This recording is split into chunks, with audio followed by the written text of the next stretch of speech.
ముందు ఇక్కడికి విచ్చేసిన మీడియా మిత్రులందరికీ, మా కోర్ కమిటీ సభ్యులకి, అలాగే దీన్ని లైవ్ లో వీక్షిస్తున్న మా ఎంటైర్ నందమూరి తారక రామారావు గారి అభిమానులకి పేరు పేరున ధన్యవాదాలు చెప్పుకుంటున్నాను. అబ్బో, ఇక్కడ కేజీ చీరలు కొంటే అర కేజీ చీరలు ఫ్రీ అంట. మంగళ్య షాపింగ్ మాల్, కేజీల్లో సేల్, టన్నుల్లో ఆనందం. గత కొన్ని రోజులుగా ఒకటే పుకార్లు, వాస్తవాలు ఏంటో తెలియకుండా ఎవరికి నచ్చింది వాళ్ళు రాసుకుంటూ వెళ్ళిపోతున్నారు. ఇందులో మా ప్రమేయం ఉందంటూ, ఇదేదో మేమే క్రియేట్ చేసాం, ఈ హైప్, ఈ బజ్ అంతా ఈ ప్రోగ్రామ్ కోసం అన్నట్టు రకరకాలుగా మాట్లాడుతూ వెళ్తున్నారు. ఈ క్రమంలో నేను ఫ్రంట్ ఫేస్గా ఆర్గనైజేషన్ని రిప్రజెంట్ చేస్తున్నాను కాబట్టి నా ఫేస్ని పెట్టి 100 కోట్ల మోసగాడు, ఫ్యాన్స్ డబ్బుల్ని కొల్లగొట్టిన దొంగ, ఈ ముఠాకి వీడే అధ్యక్షుడు, ఇలా ఎన్నో పలు మాటలు పదజాలాలు వాడుతూ విపరీతంగా కొన్ని మెయిన్ స్ట్రీమ్ మీడియాలు అలానే యూట్యూబ్ ఛానల్స్లో కూడా రాయడం జరిగింది. చూడండి, మేము చాలా చిన్నవాళ్ళం. ఒకటి ఏదన్నా ఒక పెద్ద మనిషి మన గురించి రాశాడంటే అది చూస్తేనే రాత్రులు నిద్ర పట్టనంత చిన్నవాళ్ళం. అలాంటిది వారం రోజులుగా నాకు ఒక కుటుంబం ఉంటుంది. నా వయసు 27 ఏళ్ళు. వాళ్ళు ఎంతో మంది ఎక్కడి నుంచో ఎన్ని చూస్తూ, ఎందుకంటే సోషల్ మీడియా కంటే గ్రామాల్లో ఫాస్ట్గా వెళ్ళేది మన ఎలక్ట్రానిక్ మీడియా, అలానే మన మెయిన్ స్ట్రీమ్ మీడియా. వాళ్ళందరూ నాకు ఫోన్లు, మెసేజ్లు, పెద్దవాళ్ళు ఉన్నారు, అమ్మమ్మలు, తాతయ్యలు ఉన్నారు, వాళ్ళకి చూసి ఆరోగ్యాలు పాటు చేసుకోవటం. ఈ వారం రోజులుగా నేను ఎంత కుంగిపోయాను, ఎంత డౌన్ అయ్యాను ఎవరికి తెలియదు, ఎవరికి చెప్పని కూడా చెప్పలేను అక్కడ. అందుకే ఇలాంటిది ఒకటి జరిగిందని నేను చాలా లో లైట్లో చాలా కామ్గా అప్డేట్స్ అన్ని కూడా మేము ఆర్గనైజేషన్ నుంచి ఇచ్చుకుంటూ సైలెంట్ అయ్యాం. ఏదన్నా 18వ తారీఖు మాట్లాడుకుందాం. అయినా మన మీడియా సోదరులు కొంతమంది మొన్న ఇక్కడే బయట కూడా నన్ను ఇంటర్వ్యూ చేయడం జరిగింది. నేను హ్యాండిల్ చేస్తున్న ప్రెషర్ని దృష్టిలో పెట్టుకొని నేను ఏదో 1-2 పదజాలాలు అటు ఇటు దొరుకుతుంటే దయచేసి మా నందమూరి తారక రామారావు గారిని అలాగే వారి అభిమానుల్ని కూడా క్షమాపణ కోరడం జరుగుతుంది. రెండోది పోతే మన మీడియా మిత్రులు కూడా ఎక్కడన్నా అన్కంఫర్టబుల్గా నేను చేస్తుంటే దయచేసి క్షమించండి. ఇది ఏది వాంటెడ్గా కాదు. ఈ వారం రోజులు ఉప్పెను చూసాం మేము, కానీ ఎక్కడ వెనక్కి తగ్గేది లేదు. ఈ ప్రోగ్రాం జరగాల్సిందే, ఈ ఊరువాడ ఐడియా జనాల్లోకి వెళ్ళాల్సిందే. దీనికి ఎంత అడ్డంకులు ఎదురైనా దీన్ని ముందుకు తీసుకెళ్ళడమే, దీనికోసం ఫైట్ చేద్దామని ఇవాళ మళ్ళీ ఇక్కడ ఉన్నాను. సో నేను తెలియకుండా తప్పు చేస్తుంటే క్షమించండి. సో 10 సంవత్సరాల క్రితం ఎక్కడో ఒక సినిమా ఆడియో ఫంక్షన్ వేదిక మీద మా నందమూరి తారక రామారావు గారు మాట అన్నాడు, అభిమానాన్ని వృధా చేయకండి, 10 మందికి ఉపయోగపడే పనులు చేయండి. ఆయనకి తెలియకుండా ఆయన నాటిన ఒక విత్తనం ఇవాళ పెరిగి పెరిగి పెరిగి పెరిగి ఒక వటవృక్షంగా మారింది.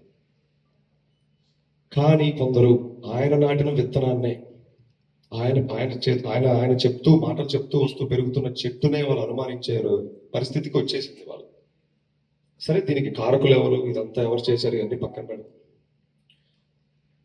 సేవ అంటే ఇంతలోనే చేయాలి, అన్నదానమే చేయాలి, లేకపోతే రక్తదానమే చేయాలి, ఇంతవరకే చేయాలనేది ఎక్కడా లేదు. ఏ బైలాలో లేదు, ఎక్కడా లేదు. మన భారతదేశం సేవకు హద్దు లేదు, ఆకాశమే హద్దు అంటాను. కానీ అలాంటిది ఒకటి నేను అతిశయోక్తి అనుకోకంటే చెప్తాను, నందమూరి తారక రామారావు గారి అభిమానులు చేసినన్ని సేవా కార్యక్రమాలు ఈ రాష్ట్రంలో ఇంకెవ్వరూ చేయరు.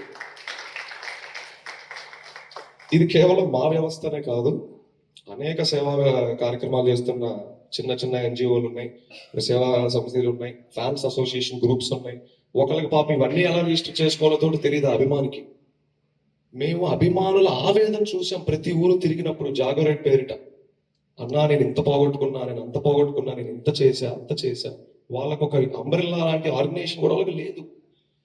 రా ఎన్టీఆర్ ఆ అంబరిల్లా క్రియేట్ చేయడం కోసమే ఈ ఫైట్ అంతా. సో మా నందమూరి తారక రామారావు గారు తలదించుకునే పని కానీ, ఆయన అవమానించే పని కానీ, ఆయన పేరు పోగొట్టే పని కానీ కళ్ళలో కూడా మేము దాన్ని ఆలోచించాం, ఆ పని చెయ్యం. తెలిసి తెలియక నేనన్నా, నేను ఈ వేదిక సాక్షిగా నీతో మాట్లాడదాం అనుకుంటున్నాను.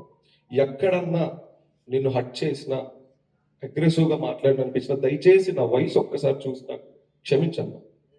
నేను చాలా చిన్నవాడిని, మేము చాలా చిన్నవాళ్ళం. నేను ఆల్రెడీ మొన్న ఏబిఎన్లో ఇంటర్వ్యూ అయినప్పుడు కూడా ఇదే చెప్పాను వెంకటకృష్ణ గారికి. నా ఫ్యామిలీ బ్యాక్గ్రౌండ్ ఏంటి, నేను ఎక్కడి నుంచి వచ్చాను అన్నీ చెప్పాను.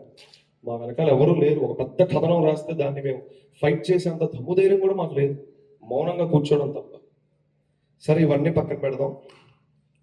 ఇవాళ వేదిక ఊరువాడ కాన్సెప్ట్ గురించి డిస్కస్ చేసుకోవాలి. ఒక సినిమాకి ఎలా అయితే ఫస్ట్ హాఫ్ సెకండ్ హాఫ్ అని 2 భాగాలు ఉంటాయో, ఊరువాడ కార్యక్రమానికి 3 అడుగులు ఉంటాయి. మొదటి అడుగు సేవతో యువ జాగృతి.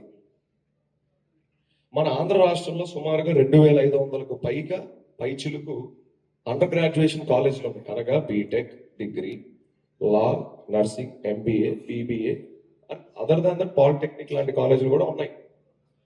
మేము ఎంచుకున్న సెంటర్లో ఒక చిన్న డ్రైవ్ నిర్వహించి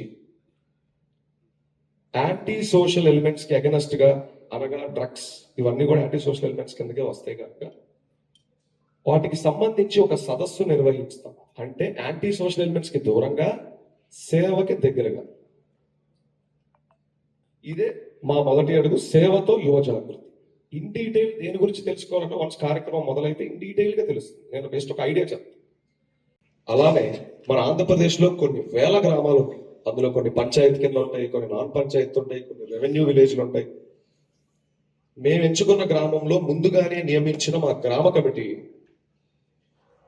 ఆ ప్రాంతంలో, ఆ గ్రామంలో ఎప్పటి నుంచో పరిష్కరించని కొన్ని అతి చిన్న సమస్యల్ని మా వాళ్ళు రికార్డ్ చేయడం జరుగుతుంది మా గ్రామ కమిటీ.